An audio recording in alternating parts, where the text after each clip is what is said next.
Turkey.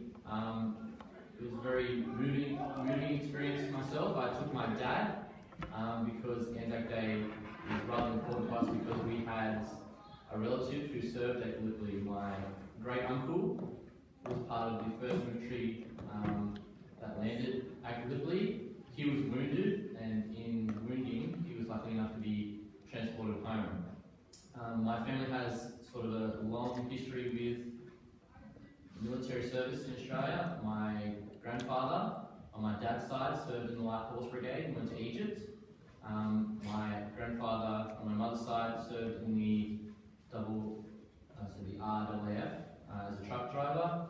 My uncle went to Vietnam. He was conscripted and went to Vietnam. So there's a long history there of military service. So it was important for me to attend Anzac Day to pay my respects, and really they did something that I don't think I'd ever be able to do, and that is put my life on the line in that sort of situation. I don't know if I would ever be brave enough to do that, so I think it was very good to pay my homage to them.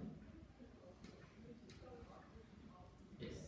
What does ANZAC mean to you? What does ANZAC mean to me? I think it shows the Australian spirit and New Zealand spirit. It shows that when there's a greater good to fight for, we all come together no matter what our differences. I think it represents courage, it represents who we are as a country, and I think it's really important that we don't forget about it. Thank you. Can you tell us about some of the experiences of the dawn service while you were in Gallipoli? Yeah, while we were in Gallipoli, we got there about 4:30 on the Friday, and we were sitting in a camp, and then the buses started to drive us up to Anzac Cove. So we got into Anzac Cove about 7:30 p.m, and then it was the big wait until the dawn service at 5:30. It was really good to listen to all the different stories from people who had relatives that served at Gallipoli. There was one lady, her father was part of the New Zealand forces that landed, and her grandfather was kind of lucky because he was one of the very first boats to land where the New Zealanders were landing, and the boat would be towed in by another boat, and the person who was going to cut the rope missed the rope the first time, so they had to circle around and come back. And she said if that didn't happen, her grandfather probably wouldn't have been there. The experience there was really good. There was 10,000 people there, so it was packed, but they played old war songs the whole night. They explained the history of the Australian Navy. We actually had submarines that went to Gallipoli and tried to go up and down now, so that was really interesting to hear, something I've never heard before. When it actually came to the Anzac Day service, it was all very emotional. I got very emotional when the last post was being played, and you see all the veterans, so these big gruff men who you don't think would ever cry, and the last post is playing, they're saluting the flag, and they just had tears streaming down their face. It was very, very moving, very emotional, so that was really good. And then we went to Lone Pine, so I think it's the Battle of the Neck, where the loss of life was incredible. The Australian forces were forced to come out of the trenches and just attack the Turkish army, and they had no bullets in their guns. They were just told to fix bayonets, and line after line they were just told to get up and run. So trying to put that into a mind frame, I don't think I could fathom how you just run to a hail of bullets like that. During the night they did documentaries and things like that on the Anzac Cove, and they would shine lights on different parts of the mountains and the cliffs, and you're talking about almost sheer cliff faces that the Anzacs had to run up, fight against on a small beach area. It's just amazing to think that they went through that and did that. So, how do you think the meaning of the Anzac has changed over time? Okay, I'm not sure if it's, like, in my opinion, I don't know if it's changed very much. I remember when I was much younger, there wasn't such a big emphasis on Anzac Day. The Anzac Day march was kind of not as big as what it is now. I think there's been a real surge of patriotism to come back and to remember who those have gone for us, which I'm really happy about. I think it's something we should do as a nation, to remember those. Even if, like, no one wants to glorify war and anything like that, but I don't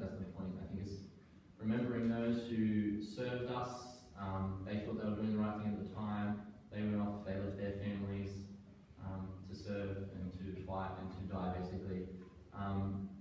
The main message that I got from Gallipoli was the mateship. Half these men didn't know each other when they first met, and then they met and they basically died for each other. So there was another story where the Turks were in a trench with the ANZACs and they were fighting, and they were chasing a gunman down around the corner, and basically the first person around the corner always knew they were going to get shot, but they knew that if they did that, their mates behind them would survive because they'd get the jump on them. So pretty much there were stories of men who would deliberately run to the front and just run out in front of from the corner to take the bullets for their friends, so their friends could come around the corner and not die. So I think that the level of friendship and mateship and something that we've built up through that spirit is really, really good. What are your thoughts on the war? On the war, as in World War One. Yeah. I don't know the political side too much of it. That's a good question, I guess. If I put myself in the guys back then, firstly, you see it as kind of an adventure, but I think it was the first major conflict that Australia had since they became a federation. So it's like the first coming together as a nation to go prove that they can stand by themselves, even though we were still under British command. I think that's why that's why people were so excited to go and do it, prove that Australia was a force to be reckoned with kind of thing. War is senseless, I think, but that's not trying to belittle anything that those men and women did.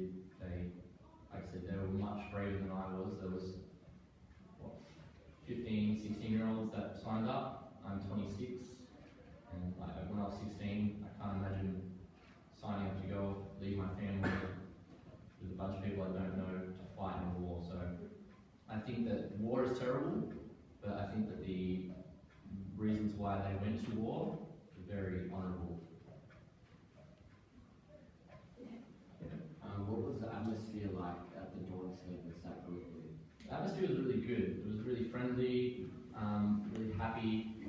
Obviously, it got very somber towards the end when there was all the speeches. I thought all leaders from all countries, like there was a Turkish general colonel that spoke on behalf of the Turkish people, the New Zealand Prime Minister and the Australian Prime Minister. All their speeches were really, really well worded.